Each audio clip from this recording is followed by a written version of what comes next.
1996, Jamie Foxx show debuts on WB with the aptly titled pilot.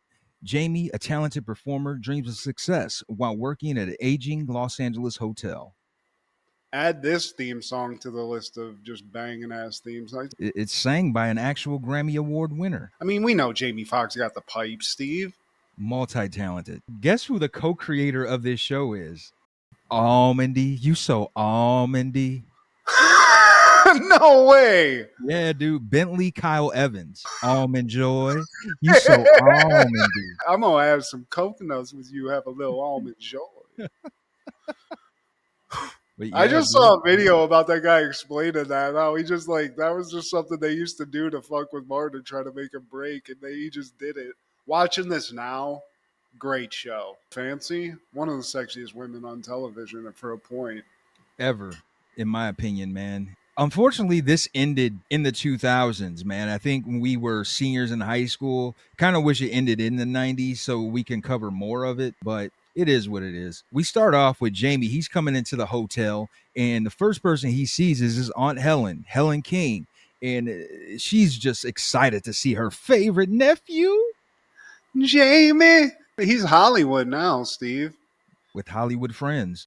But we also meet Uncle Junior, who is Stan. Martin. He's got a little bit of a problem, Steve, and I do like right away. He's like, "Man, I'm just happy your head caught up with your body, or whatever the joke is." He's laying it down, Steve. It's a good thing your body caught up with the rest of your head, Jamie. Dude, I mean, you're nailing that. That's your best impression, Steve. Hopefully, I'm not putting shade on anything else, but you could do ADR for this man. They're eating the dogs. They're eating the cats. How about that one? That's pretty good, too. That's pretty good. But your stand is top notch. And in this one, Junior, he's got a problem playing the numbers. I never understood this. I've always heard it, and I've heard people tell stories about it, but I don't get how you win it.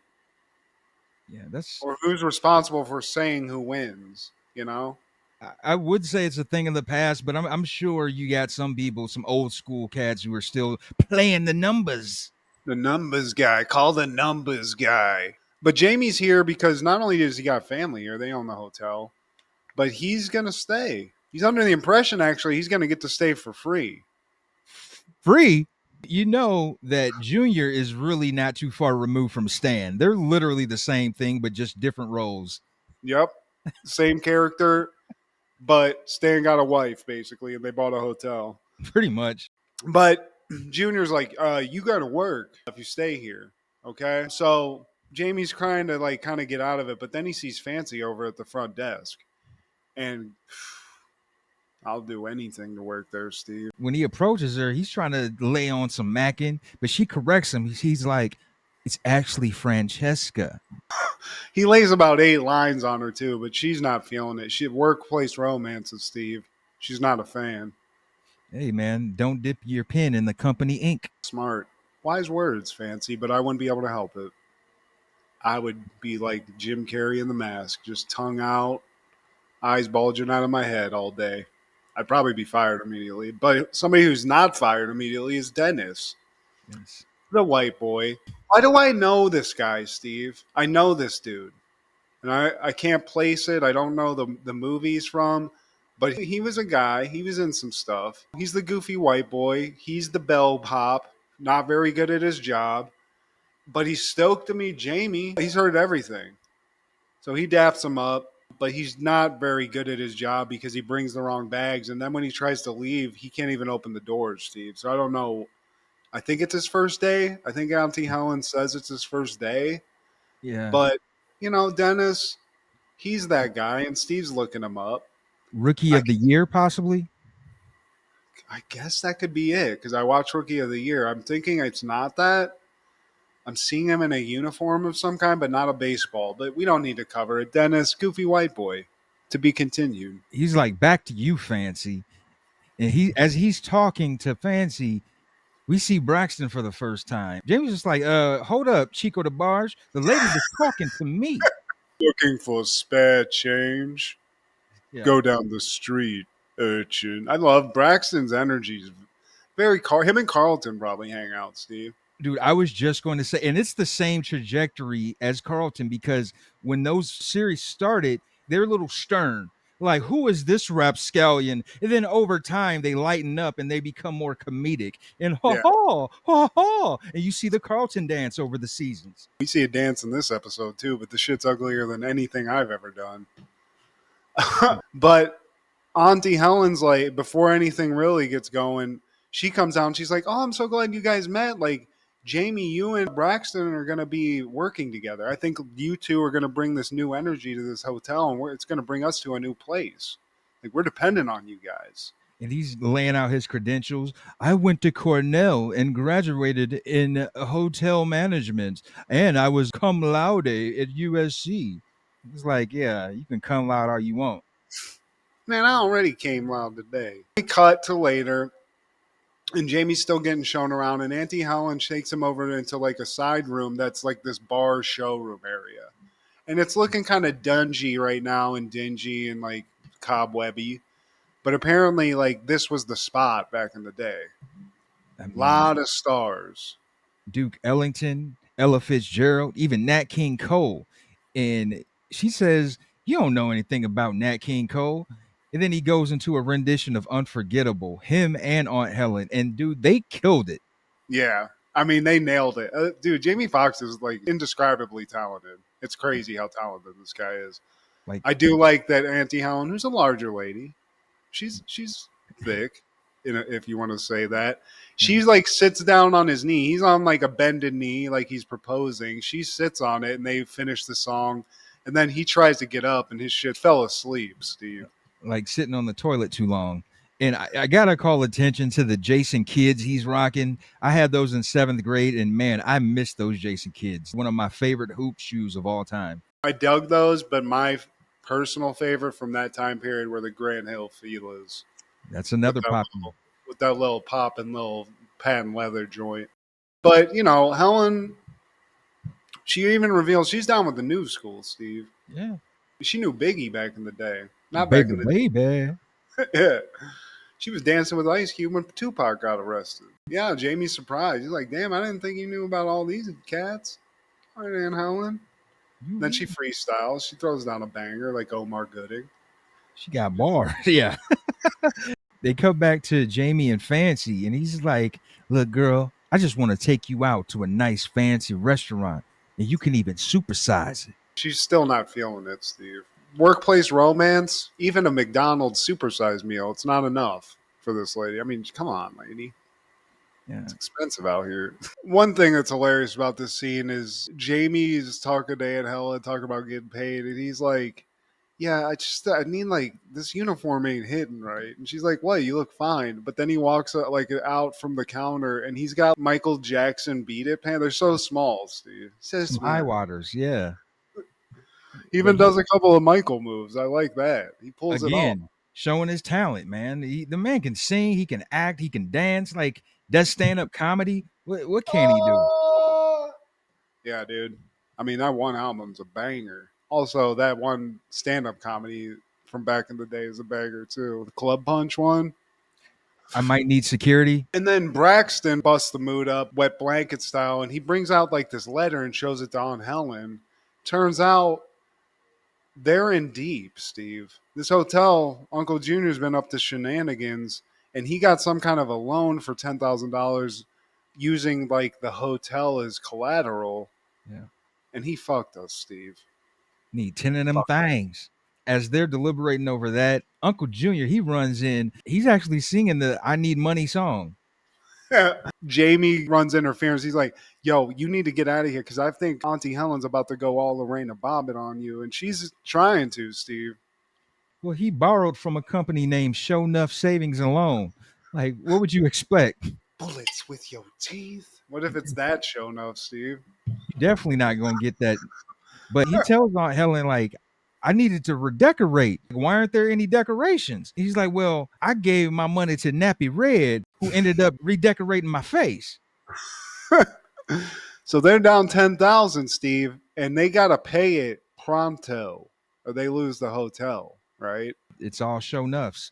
And then we cut to Braxton and Fancy, and even Braxton's trying to holler, I can't blame you. He's like, maybe we can go out after we lose our jobs and you can see the wild side of me. Ha ha. Ha ha. That's so bad. Jamie shows up and he's like, guys, we don't have to give up. I got 1,000 in savings. I'll make a couple of low key street investments. We flip that and we're solid. I mean, the mathematics are all here. We've seen it 1,000 times, right? Mhm. You make a small investment, but Braxton again shuts it down. He's like, I'm not involved with street pharmaceuticals. Yeah. Calm down, me so corny. And then Braxton's like, I think it's me so horny. Oh, you got it. All right, all right. And then Junior shows up. He's feeling terrible, Steve. He feels awful. He's fucked up. His gambling thing finally turned on him. But Fancy just mentions offhand, she's like, actually, Jamie's got $1,000. And Junior perks right up when he hears that. He's like, oh, $1,000? We can bet some of this money. Yeah, dude, he's a devil, man. This guy is a bad influence. But we go to the casino, Steve, and Junior and Jamie and Fancy, they're at the craps table. And I mean, Jesus. Play something else, guys. I don't like this at all. But Jamie's like, you know what? I'm not going to bet all of it. I'm not crazy. Just throw a little hundo in here, see what happens. And he wins, Steve. Yeah, he wins the money, but he doesn't want to leave the table because we fast forward to him being up 5 racks and he's on a roll. And they're like, dude, you're up now. We could stop. And they eventually talk him off the table. Just tell him you need a break. So as he's taking a break, he still has the dice in his hand and in an accidental way, like drop the dice out of his hand and he ends up getting snake eyes, loses all the money, and he tries to walk off with the chips, but then he's stopped by security. But Give me my money, man. I th- mean, that's a dick move. If he was standing right next to the dealer. did you realize one of the security guys is Michael Clark Duncan? I thought, dude, just the silhouette. You didn't see the face, but just looking at like the person, I was like, I think that is him. It's either him Unmistakable. or Debo. One of the two. Yeah. So Jamie fucked up, Steve. He had it. Now it's gone. And it's gone. That's what happens at a casino, Steve. They're built for Yeah. this. That's It was how it going to works. happen one way or the other. They'd stop him right before he got in the door, offer him a free buffet. Next thing you know, he's down 60 G's. I've seen it 1,000 times, Steve. But does Los Angeles have casinos? I don't think they do. Yeah, yeah, they do. Oh, they They do. do? I Okay. mean, back in the day, I think they were just poker casinos, but yeah, they had a couple, Okay. and they look kind of like this. Pretty crazy looking.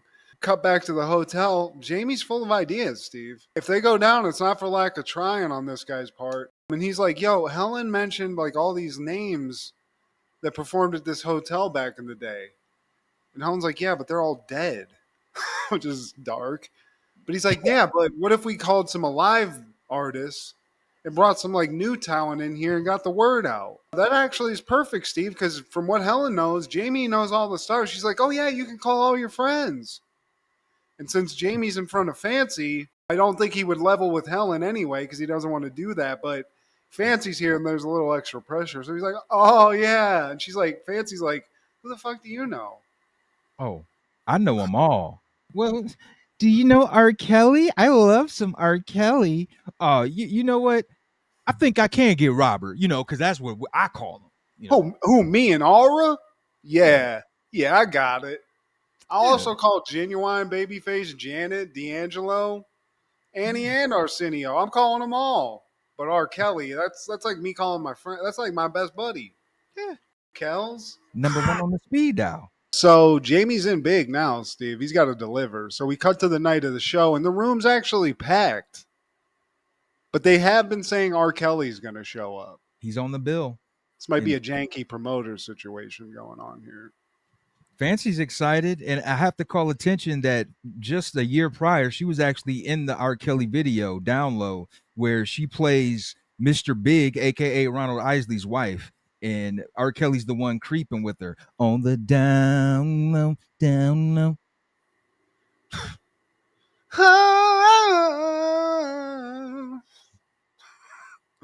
Dude. I mean, dude, Mr. Big, damn, Mr. Isley, congratulations. But this room, Steve, it's popping. People are expecting R. Kelly. Fancy comes out looking top notch as always. I don't think she has any. She never. There's nothing. Put a fucking potato sack on this woman. She'd look fantastic. She announces the first act, which is R. Kelly. Steve, they're like hyped up. She's hyped up. R. Kelly's her guy, obviously, in the video. But when she's like, okay, R. Kelly here with his new hit single, Big Big Toe. time. And then R. Kelly comes out, Steve, but it's Timu status, right? This is not, this isn't the R. Kelly we were expecting. This is R. Kelly we got at home. This is J. Kelly. Because Jamie, he put on the makeup, he put on the bald cap, and he's out here crooning, Steve. Don't be stepping on my Big big toe, toe, big. big toe. That's a banger, Steven. I'll tell you one thing. As somebody who didn't watch the show, this is the only thing I really remembered before we Yeah, started watching it.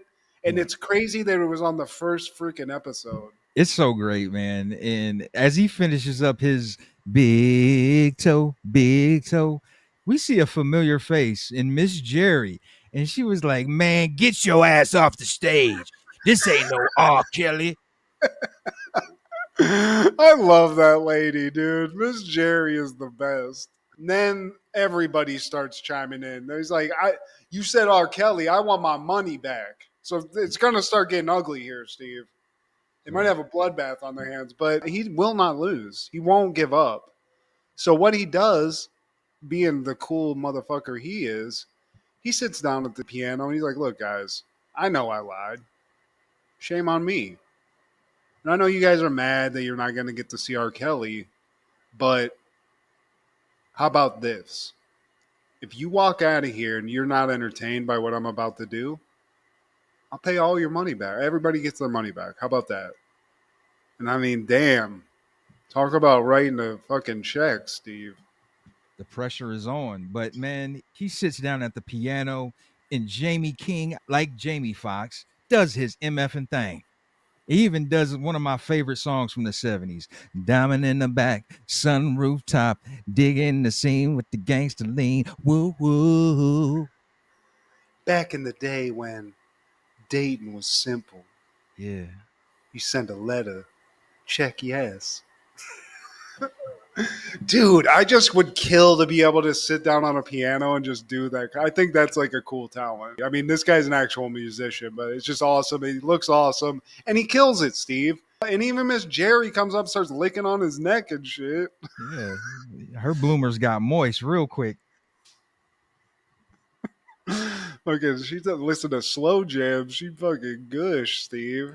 Miss Jerry's gonna have to get a mop. She hopped on stage. She got off stage, is dancing. Like, damn, she's a whole vibe. We cut back to the hotel. They're counting the money. They're still 6,000 short. They only made 4 racks. So let's give ourselves a little effort, Braxton says. And he starts clapping. And then collectively, they're all like, sit your ass down. And then some guy just walks in, Steve, that looks like the bouncer that Gary Oldman had in True Romance. Just a big dude. And he's in a trench coat, so it's even more kind of creepy. I don't know whether he's about to show me his dick or what, but he pulls out he's like, somebody sent me a message for you or whatever. And he reaches into his coat, and everyone's like, oh shit, thinking he has a gun. And Jamie's like, he's got a gun. Oh, a sandwich. Starts laughing. But the guy pulls out like an envelope, and it turns out, Steve, that Uncle Junior actually won those numbers. Jamie gave him a number, he threw some numbers in, and he gets this wad of money. And Uncle Junior's such a degenerate gambler, he just like flips the money in front of his ear. He's like, looks like I won about $8,000, y'all. And that's enough. They did it. They even break off Jamie for his efforts, man, because he did do his thing on them keys. So that's fair. He gets, I think, maybe one of those racks. Hell yeah, dude. And he's like, maybe you can put my name up there with Duke Ellington and stuff. So does this show, does he start doing that a lot? Like, do they show him doing this? I don't remember that from the episodes we talked about previously. Periodically. I mean, you get glimmers of his talent. They don't do it every episode, but he hits on those keys, and it's kind of the same deal. When Fancy sees it, it makes her feel a certain way. Even when she brings her friends around and they see his talent, ultimately he gets the princess, beats Bowser in the very end, and unfortunately, we don't get to that. Cause they stepped on his big toe. But then we cut to later, Steve. Kind of what I imagine Jamie Foxx's life is usually like. He's in his place. He's lighting some candles. He's preparing. He's getting ready for a nice, it seems like a dinner date. Fancy shows up. I mean, this guy just made a G, bought a clapper, so he claps his hands, lights turn off, candlelight, and he's ready, Steve. He's throwing all the game at Fancy. Do it. Yeah, you better get with me now, girl, because when my career blows up and they start fluctuating, you gonna want to hop on the team. When he says that, she claps him off again. She's like, actually, you're right. God damn, you're hot looking, or whatever she says. She gets Jamie in bed. He starts pounding the bed like he's some sort of wild animal. Like Wanda. I get it. I understand it. But then we see what's really going on here. And Fancy, he's on like a Murphy bed, and she just flips him up into the wall. And I like, as she's leaving, he's like, does that mean I'm not getting them draws? Like, as a little cat that fell into the wall. But what a great pilot. It's up there, Steve. They got it. I mean, just like Rangers, we figured out we got met all these core characters, got a great episode, and they like had a joke in this that was in the first episode. That's one of the most famous jokes in the show because I knew about it, which is crazy. Again, the pilot, it's supposed to establish the characters, and this show they did a great job of that. We get some footing and we go from there. We kind of know how each of these cats are going to rock. Ooh, another 1,000? Let's go back to the casino, Jamie. I'm getting there, Steve. I just need to listen to you do it a couple more times. I'll figure it out. And make some money. But